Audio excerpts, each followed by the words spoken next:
தொழிலை கெடுத்து, முதலீட்டை கெடுத்து. இதுதான் அவர்கிட்ட நான் சொன்னேன். போட்ட காசு அமைப்புகள்லாம் பிரச்சனையாயி எல்லாத்துலயும் மாட்டிக்கிட்டு இருப்பீங்களே. ஆமா. இதை தாண்டி செவ்வாய் திசையில கேது புக்தி சஷ்டாஷ்டகம், 6ஆம் பாவகம், கடுமையான 6ஆம் பாவகம். வணக்கம், நான் உங்கள் விக்கி ப்ரோஸ். நமக்கு ஜோதிட ஞானத்தை வழங்கிய ஆதித்ய குருஜி ஐயா அவர்களுக்கு நமது நன்றிகள். என்ற அதே வேளையில் இது ஒரு ஜோதிட விளக்கு வீடியோ விருப்பம் உள்ளவர்கள் தொடர்ந்து பார்க்கலாம். நமது விக்கி ப்ரோஸ் அஸ்ட்ராலஜி சோசியல் மீடியாவை ஃபாலோ பண்ணியிருக்கக்கூடிய அனைத்து தோழிகளுக்கும் நமது நன்றிகள். இது கடந்த சனிக்கிழமை நினைக்கிறேன். சனிக்கிழமை வந்த ஒரு ஜாதகம். பிரதர், உங்களோட பெர்மிஷன் கிடைக்குமா அந்த ஜாதகத்தை நான் எக்ஸ்பிளைன் பண்ணணும்னா? அப்படியே போடுங்க, ஒன்றும் பிரச்சனை இல்லை. பேரை மட்டும் பேர் மட்டும் வேணாம், மற்றதெல்லாம் நீங்கள் அப்படியே போட்டு எக்ஸ்பிளைன் பண்ணுங்க. உங்கள் வீடியோவை பார்த்து நான் சில ஜோசிய விஷயத்தை கற்றுக்கிட்டேன். உங்கள் வீடியோவும் பார்த்தேன், ஐயா வீடியோவும் பார்த்தேன், சில ஜோதிட அமைப்புகளை கற்றுக்கிட்டேன் பிரதர். பிரச்சனை இல்லை, இந்த வீடியோ போடுங்க. கடுமையான கஷ்டத்தில் ஒரு 1.5 வருஷமா தொழில் வேலை எதுவுமே அமையல. சரி, முதல் நம்ம ஜாதகம் பார்த்துடலாம், டீட்டெயிலாக பார்த்துடலாம். மலேசியாவில் பிறந்தவர், 17 ஆகஸ்ட் 95, 1:10 PM மத்தியானம் பிறந்திருக்கிறாரு.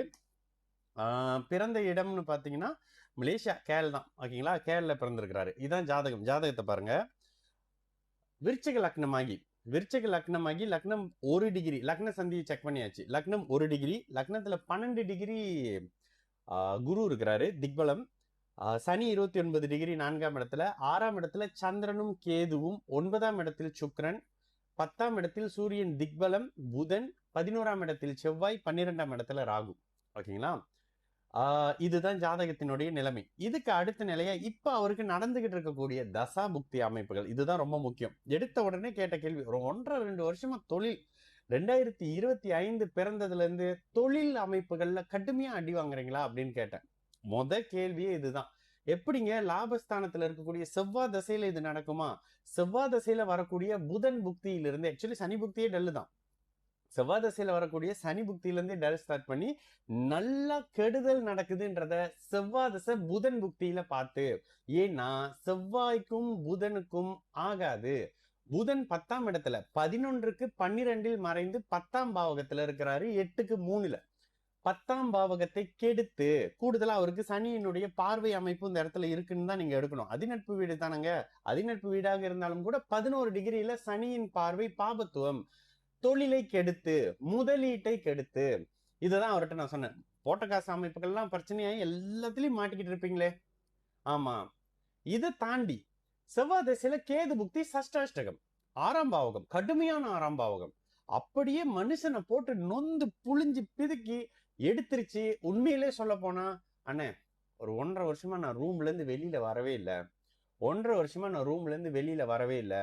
கல்யாணம் பண்ணிக்கு போறவங்க எல்லாம் கேக்குறாங்க, எப்பதான் இந்த மாதிரி பண்ண போறீங்க, என்னதான் பண்ண போறீங்க, லைஃப் இப்படி இருக்கு, இந்த நேரத்துல இவ்வளவு பே பண்ணி இவர்கிட்ட ஜோசியம் பார்க்க போகணுமா? அண்ணா, அவர் பேசின விஷயம் எல்லாம் மில்லியன் கணக்குல இழந்திருக்கிறேன். அந்த மில்லியன் கணக்குல இழந்திருக்கிறேன் அப்படின்றதுக்கான காரணம் லக்ன சுபத்துவமும் லக்னாதிபதி லாபத்துல. இன்னொன்னு சொன்னேன், செவ்வாதசம் முடிஞ்சு அடுத்த ராகுதசம் மறுபடியும் மேல ஏறி வந்துருவீங்க. ராகுதசை 2ஆம் நம்பர்னு சொல்லப்படக்கூடிய, வெளியில சொல்ல முடியாத, டிக்ளேர் பண்ண முடியாத வருமானத்தை ராகுதசம் ஃபுல்லா அனுபவிப்பீங்க. செவ்வாய்க்கு சஷ்டாஷ்டகமாக சனி, சந்திரன், கேது இருப்பது போல ராகுக்கு சஷ்டாஷ்டகமா யாருமே இல்லை.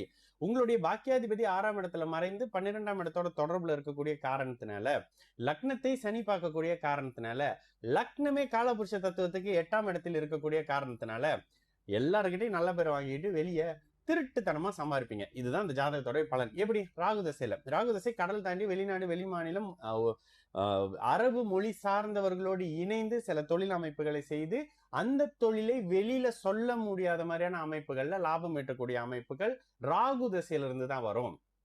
இப்ப செவ்வாய் தசையில புதன் புக்தி முடிஞ்சு செவ்வாய் தசையில கேது புக்தி கடுமையான மன அழுத்தத்தை கொடுத்து, செவ்வாய் தசையில சுக்கிரன் புக்தியும் சூரியன் புக்தியும் தான் ஓரளவுக்கு இவரை மீட்டெடுக்கும். சூரியன் நீங்க நல்லா பாத்தீங்கன்னா இந்த அமைப்புல இருக்காரு, அஸ்தகங்க அமைப்புகள்ல இருக்காரு. சுக்கிரன் 29 டிகிரி கடகத்துல, சூரியன் 0 டிகிரி சிம்மத்துல. அப்ப என்ன, 10ஆம் பாவகம், 10ஆம் அதிபதி திக்பலமாகவும் சுபத்துவமாகவும் சனி பருவ சுத்தமா சூரியனுக்கு இல்லைன்ற காரணத்தினால இவருக்கு கீழே நிறைய பேர் வேலை செய்யணும், இவர் வேலை வாங்கணும். இது மாதிரியான தன்மைகளை அப்படியே இவருடைய ராகு திசையில செய்வதற்கான பவுண்டேஷனை செவ்வாய் தசையில சூரிய புக்தியில தொழிலாக கொடுக்கும். செவ்வாய் தசை சூரிய புக்தி எங்க இருக்கு? எட்டி பார்க்குற தூரம் தான், ரொம்ப தூரம் இல்லை. 2027 10ஆவது மாசம், அடுத்த வருஷம் 2027 அக்டோபர் 24க்கு பிறகு கொடுக்கும். ராகு தசை முழுக்க முழுக்க முழுக்க போகத்தை அனுபவிக்க கிடைக்கும். அப்ப நான் சில விஷயம் சொன்னேன். ராகு தசை என்னென்ன விஷயம் பண்ணும், ராகு புக்தியில என்னென்ன விஷயம் இருக்கும்னா, ஆமாண்ணா எனக்கு இந்த மாதிரியான பழக்க வழக்கங்கள்லாம் இருக்குன்னு சொன்ன. மாட்டிக்க மாட்டேங்க. ஏன்னா லக்னத்தில் குரு, லக்னாதிபதி பாவராகி லாபத்துல இருக்காரு, மாட்டி விட மாட்டாரு. இப்ப அவருக்கு ஜென்மசனி வரப்போகுதே, ஜென்மசனி வந்தா கூட பெரிய ஒரு அப்படி இப்படிலாம் ஒண்ணும் இல்லை. அதே நேரத்துல கல்யாணம் எப்ப அப்படின்னு கேட்டாரு. கல்யாணம் எப்பன்னு கேட்டோன்னே 7ஆம் அதிபதி அஸ்தகங்கம். நீங்க அதை தான் முதல் பார்க்கணும். 7ஆம் அதிபதி அஸ்தகங்கம், லக்னாதிபதி 11ஆம் இடத்துல இருக்காரு. பிரதர் அப்படியே கொஞ்சம் பொறுமையா இருங்க. இப்ப கல்யாண அமைப்புகள் எதுவும் இல்ல.